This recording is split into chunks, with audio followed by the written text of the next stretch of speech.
Élèves de terminale S, bonjour. Voici la deuxième partie de votre leçon sur la RMN du proton. Au début de la première partie de la leçon, j'ai présenté le programme. Afin d'éviter les redondances, je vous suggère d'aller voir le début de cette leçon pour la présentation du programme ainsi que l'aspect historique, l'allure du spectre RMN et une première approche du déplacement chimique delta. Dans une molécule, des protons qui ont le même environnement sont dits équivalents. Ils sont déblindés de la même façon. Du fait, des protons équivalents donnent un signal avec le même déplacement chimique delta. Petit exercice, identifions les protons équivalents dans le 1-chloro de 2-diméthylpropane. Il ne faut jamais oublier que la molécule réelle est en 3 dimensions. Vous avez peut-être trouvé que les 9 protons rouges sont équivalents et que les 2 verts constituent un autre groupe de protons équivalents. En effet, un proton rouge quelconque a le même environnement qu'un autre proton rouge, car chaque proton rouge est lié à un carbone, qui lui-même est lié à un carbone, qui lui-même est lié à 3 autres carbones. Alors qu'un proton vert est lié à un carbone, qui est lié à un carbone et à un chlore. C'est un environnement différent. Puisqu'il y a 2 groupes de protons équivalents, il y aura 2 signaux, puisque chaque groupe de protons équivalents donne un signal avec le même déplacement chimique. Deuxième exemple, identifions les protons équivalents dans le propane 1-ol.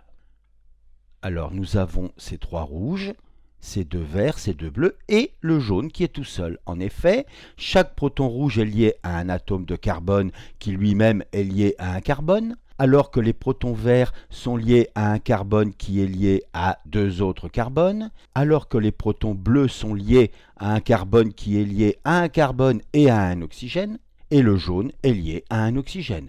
Donc, 4 groupes de protons équivalents donneront 4 signaux. Dernier exemple avec ce modèle moléculaire, ces 6 protons bleus constituent un groupe de protons équivalents, ainsi que ces 6 protons roses. Attention, les roses ne sont pas équivalents aux bleus. En effet, chaque proton rose est lié à un carbone, qui lui-même est lié à un carbone portant 2 hydrogènes, alors qu'un proton bleu est lié à un carbone, qui lui-même est lié à un carbone portant un seul hydrogène. Puis, les protons verts sont liés à un carbone qui porte 2 carbones, c'est donc un autre environnement. Puis le jaune, seul dans sa catégorie, et le violet, seul lui aussi. Attention, le proton jaune et le proton violet constituent 2 groupes de protons qui ne sont pas équivalents.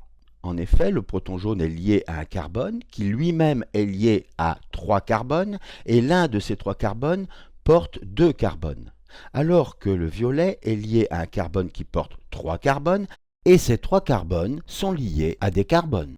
C'est encore ici un environnement différent. Vous voyez qu'il faut aller assez loin pour comparer. Il y a donc 5 groupes différents de protons équivalents qui donneront donc 5 signaux. Voyons maintenant la notion de protons voisins. Des protons A et B non équivalents sont voisins s'ils sont portés par des atomes de carbone, s'ils sont séparés par 3 liaisons. Les protons jaunes et les protons bleus constituent 2 groupes différents de protons équivalents. N'importe quel proton jaune est voisin de n'importe quel proton bleu. En effet, si je prends ce jaune, il est lié à un carbone. Si je prends ce bleu, il est lié à un carbone. Et 1, 2, 3 liaisons les séparent. Ils sont donc bien voisins. Par exemple, ces 2 protons sont-ils voisins?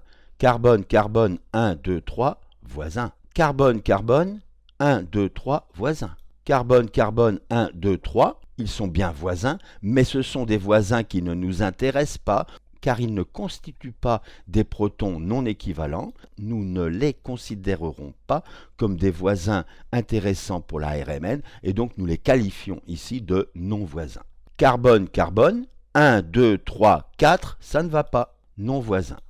Carbone, azote, ça ne va pas, non-voisin. Carbone, carbone, 1, 2, 3, voisins. Voici un exemple de spectre de RMN, avec 1, 2, 3 signaux. Attention, ce signal ne compte pas, c'est la référence, c'est le singulet du TMS. Nous voyons que les signaux, de façon générale, présentent plusieurs pics. Nous appelons ces signaux des multiplets. Ici, par exemple, nous avons un seul pic, il s'agit d'un singulet. Quand il y a 4 pics, c'est un quadruplet. Ici, nous avons 3 pics, c'est un triplet. Voyons la règle des n plus 1 uplets. Un groupe de protons équivalents, que nous notons H alpha, ayant pour voisin n protons non équivalents H bêta, présente un signal de résonance sous forme d'un multiplet de n plus 1 pics.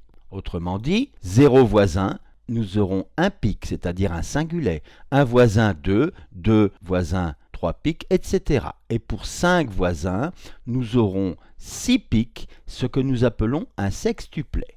Appliquons la règle des n plus 1 uplets. Lorsque dans la molécule on ne fait rien apparaître, c'est que ce ne sont pas des protons. Bien entendu, les protons HA et HB sont non équivalents. Nous allons nous intéresser au signal présenté par le proton HA et au signal présenté par le proton HB. Commençons ici par le proton HA pour cette molécule.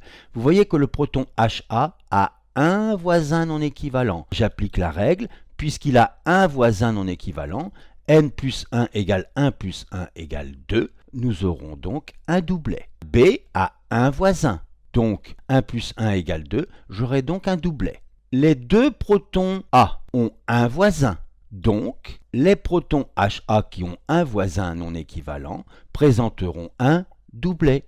Le proton B a deux voisins, 2 plus 1 égale 3, j'aurai un triplet. Les deux protons A ont deux voisins, triplet. Les deux protons B ont deux voisins, triplet. Les trois protons A ont un voisin, doublet. Le proton B a trois voisins, 3 plus 1, 4. J'aurai donc un quadruplet. Les trois protons A ont deux voisins, triplet. Les deux protons B ont trois voisins, quadruplet. Les 6 protons A qui sont équivalents ont un voisin, doublet. Le proton B a 6 voisins. 6 plus 1 égale 7, nous aurons un septuplet. Parlons maintenant de l'intensité du signal, ou plutôt de l'intensité relative des pics d'un signal. On observe que les multiplets présentent une symétrie. On observe que les pics du centre ont une plus grande intensité que ceux de l'extérieur. Sur le tableau, nous avons donc une première colonne avec un nombre de voisins, un nombre de pics en appliquant la règle des n plus 1 et le nom du signal correspondant. Voyons maintenant l'intensité relative des pics. Pour un singulet, il est tout seul, donc on va écrire 1. Pour un doublet, 1, 1, parce que les deux pics ont la même intensité. Pour un triplet, nous aurons 1, 2, 1, ce qui signifie que le pic du centre a une intensité double. Pour le quadruplet, nous avons 1, 3, 3, 1. Les deux pics au centre ont même intensité et cette intensité est 3 fois plus grande que l'intensité des pics à l'extérieur. Pour un quintuplet, nous avons 1, 4, 6, 4, 1. Pour un sextuplet, 1, 5, 10, 10, 5, 1. Peut-être qu'en mathématiques, vous avez étudié le triangle de Pascal. Vous voyez que le triangle de Pascal vous permet de connaître l'intensité relative des pics dans un multiplet. Mais ceci n'est pas au programme de terminale S. Prenons par exemple le sextuplet. Nous avons donc 1, 1, 5, 5 et 10, 10. Regardez les trois signaux. Je vous rappelle que le TMS, la référence à 0 ppm, c'est toujours un singulet, mais on ne s'en occupe pas. Un triplet, un quadruplet, un singulet. D'après ce que nous venons de voir, les intensités relatives pour un triplet sont 1, 2, 1. Mais dans le triplet, les hauteurs des pics ne sont pas proportionnelles aux intensités 1, 2, 1. Dans le quadruplet, nous devrions avoir 1, 3, 3, 1, et la hauteur des pics n'est toujours pas proportionnelle aux intensités. Pourquoi? Parce que les intensités dont on parle ne sont pas les hauteurs des pics, mais les surfaces sous le pic, c'est-à-dire ce que j'ai colorié ici. Et vous voyez que maintenant, les pics ici peuvent effectivement avoir une surface 3 fois plus grande que les petits pics qui sont là, ainsi que celui-là avoir une surface 2 fois plus grande que les pics extérieurs. Donc rappelez-vous, l'intensité d'un pic est proportionnelle à l'air sous le pic. Vous verrez en mathématiques que faire un calcul d'intégration revient à calculer une surface. L'intérêt de calculer les surfaces sous les pics, ou plus scientifiquement les aires sous les signaux, est que ces aires sont proportionnelles au nombre de protons ayant absorbé le rayonnement nu1, c'est-à-dire au nombre de protons concernés par le signal. Regardez le pic de surface 2S en vert. Sa surface est double de celle du pic bleu. Si le signal bleu est dû à un proton, alors le vert est dû à 2 protons. Le spectromètre est muni d'un dispositif d'intégration, c'est-à-dire un dispositif capable de tracer en plus des pics la courbe d'intégration que l'on observe ici en rouge. La courbe d'intégration est une droite horizontale tant qu'il n'y a pas de signal. Quand le signal apparaît, la courbe est décalée vers le haut d'une hauteur h proportionnelle à S, donc proportionnelle au nombre de protons donnant le signal. Il existe des tables exhaustives, mais le tableau que nous avons ici suffit en général en terminale S. Vous voyez que nous avons des exemples de situations pour divers protons et le déplacement chimique correspondant. La leçon est complètement terminée, nous avons vu toutes les notions. La prochaine fois, nous ferons des applications. À bientôt!